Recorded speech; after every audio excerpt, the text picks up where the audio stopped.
So one of the things I've started to notice is that there are some frameworks that are starting to come around for data governance. Mm-hmm.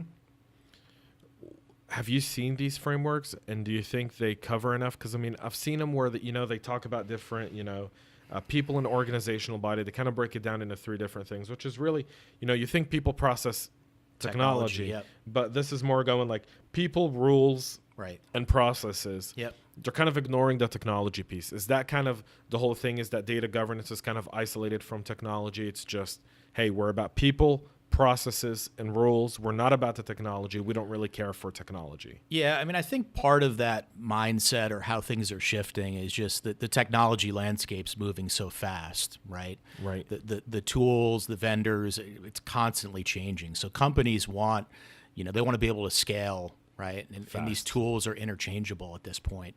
Now, I will say there are tools that really help, right? If you're, you identify data governance as something you need to do, a piece of technology can help kind of jumpstart that, right? It gives you a structure.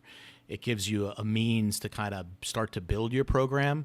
But I think it's underestimated the effort of building a staff and that mindset, because governance spans across a company, right? It's not really one business unit. It's right? not just cybersecurity. Exactly. It's so much more. It's it so much more. encompasses And you got to everything. bring it together, right? Right. It's, so there's a heavy, ability to work across an organization is critical. You've got to have that influence and build those relationships.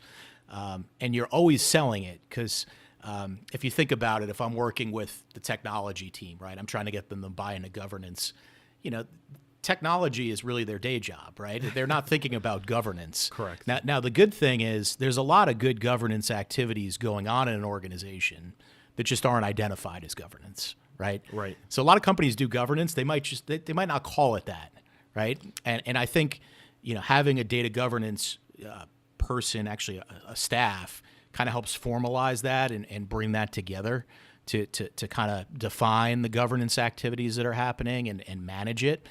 And then, you always want to be speaking from a fact base. So pulling the data behind it, the metrics, the analytics, you want to trend it, track it, monitor it, and tell that story. I think that's critical.